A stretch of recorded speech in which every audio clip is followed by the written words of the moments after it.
이 주기도문이라고 하는 게 뭐 갑자기 예수님이 하늘로부터 딱 받아가지고 제자들한테 말씀드리는 게 아니라 사실은 유대인들의 기도문들 중에는 이와 유사한 기도문들이 사실은 있습니다. 카디시 기도문이라는 것도 있고 또 18개 기도문이라고 하는 아주 유명한 기도문들이 있었죠. 그래서 어떻게 보면 그런 기도문들의 형식이 이렇게 이제 주기도문 형식하고 비슷하다. 그렇게 보통 학자들은 얘기합니다. 그래서 우리가 잘 알듯이 6장 9절에서부터 10절까지는 하나님을 향한 기원이죠. 또는 하나님을 위한 기원이라고 그렇게 얘기하죠. 그 다음에 11절에서부터 13절까지는 우리를 위한 기원. 이렇게 크게 단락을 나눌 수 있는데 이 속에는 이제 어떤 내용들이 주로 포함되어 있냐면 하나님의 이름의 거룩성을 이야기하고 그리고 이 땅에 살아가는 사람들의 그 죄의 용서를 구하고 그리고 하나님의 그 어떤 도우심, 우리가 유혹이나 또는 시험 속에서도 하나님의 도우심을 구하는 그런 것들이 이제 유대교 카디시 기도문이라든지 또는 18개 기도문, 소위 그 쉐몬의 에스레라고 얘기하는데 그런 기도문 속에 내용들이 주로 이제 그렇게 되어져 있다라고 하는 거죠. 그런데 왜 그러면 이렇게 다시 한번 기도문을 이야기하고 있느냐 하면은 유대교의 종교인들이 기도의 정신을 따르지 않고 있다는 거죠. 기도의 정신은 바로 하나님을 대하면서 시작하는 거죠. 그런데 이미 6장 1절에도 얘기했지만은 하나님을 향해서가 아니라 사람을 향해서 기도를 한다는 얘기죠. 겉모양은 하나님을 향해 있는 것 같아요.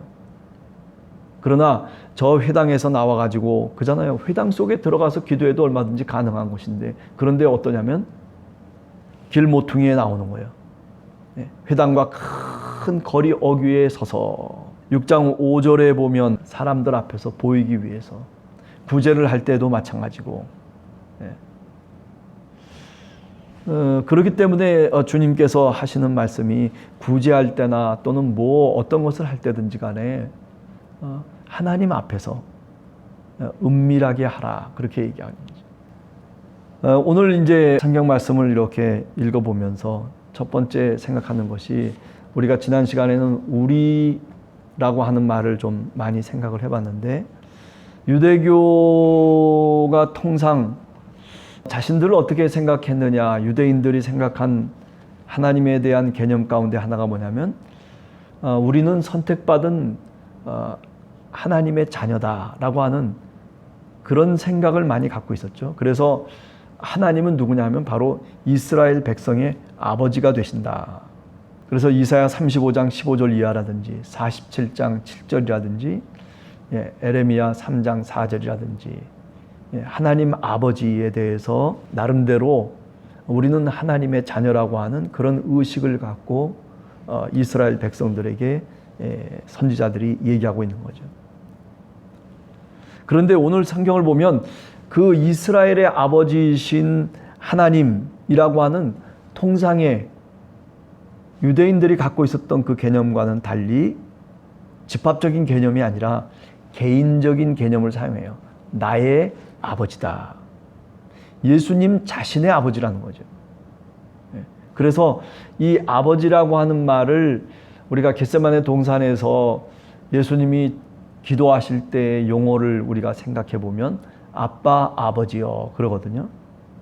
우리가 갈라디아서 4장 6절이라든지 또는 로마서 8장 15절 같은 데도 보면 아빠라고 하는 그 용어를 사용하잖아요. 예수님이.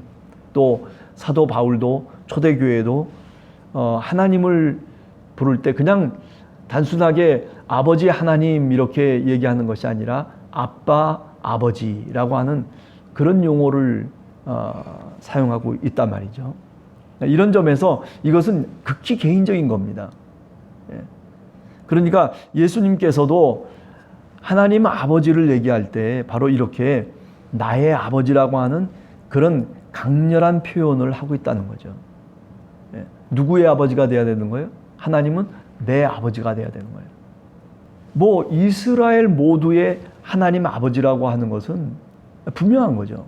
그러나 그것보다 더 중요한 것이 있는데, 기도할 때 우리가 가져야 될 분명한 중심이 있는데, 그것은 뭐냐면 바로 내 아버지라고 하는 의식이죠.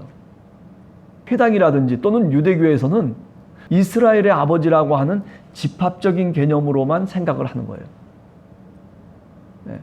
그것을 오늘 예수님께서 내 아버지라고 하는 저변의 의미를 갖고 이 기도문을 가르치고 있다라고 하는 것을 우리가 한 번 더 생각해야 됩니다.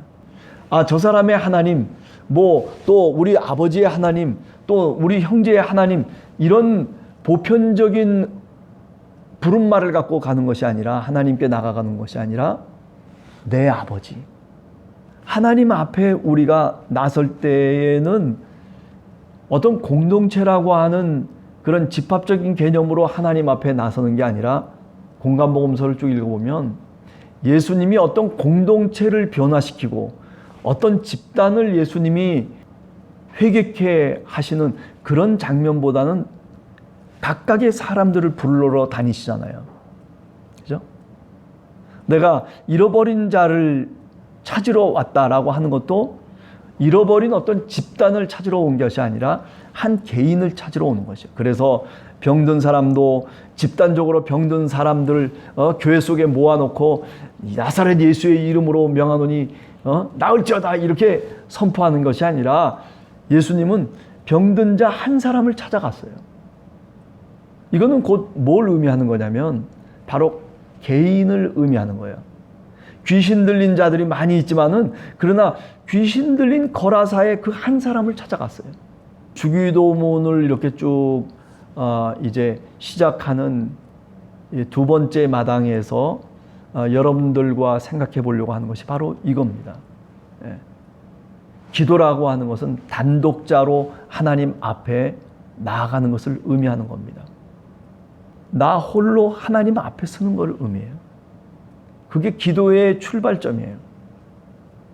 물론 우리가 같이 함께 기도할 수도 있겠죠. 기도문을 같이 함께 낭독할 수도 있겠죠. 유대교의 그 회당에서의 기도처럼 기도문을 딱 정해놓고 그리고 얼마든지 할 수 있는 것, 그 예배의 한 형태죠. 그러나 그 예배의 한 형태를 벗어나서 이제 중요한 것은 뭐냐면, 우리 한 사람 한 사람이 하나님 앞에 나서야 된다는 거예요. 나는 이스라엘 사람이니까, 나는 이스라엘 백성이니까 라고 하는 데서부터 출발하는 것이 아니라, 나는 하나님 앞에 하나님의 자녀로 내가 지금 주님 앞에 서 있는 거예요. 네. 그런 의식의 변화를 통해서 예수 그리스도께서 이렇게 주기도문을 가르치고 계시다라고 하는 겁니다. 아빠, 아버지를 부르며 기도 앞에 나아가는 사람들은 하나님의 임재를 경험하게 되는 거죠. 갈라디아서 4장 6절 같은 경우에 하나님의 영을 통해서 하나님을 아빠, 아버지라고 부른다라고 하는 것은 성령의 역사하심을 얘기하죠. 저는 오늘 우리가 새벽에 기도할 때 한번 여러분들 어떻게 기도하시는지는 잘 모르겠지만은, 그러나 아버지, 아빠라고 하는 이런 그 부름말을, 하나님을 향한 간절한 부름말을 반복하는 것도 굉장히 좋은 기도 방법 중에 하나예요. 예. 그쵸, 이 말 저 말 할 필요 없이 아버지, 아버지. 한번 아버지만 100번을 한번 불러보세요. 또는 한번 아빠, 아빠 하면서 하늘에 계신 우리 하나님 아버지를 그런 마음으로 그렇게 불러만 봐도 그 부름을 통해서 하나님의 임재를 여러분들이 분명히 느낄 수가 있습니다. 네.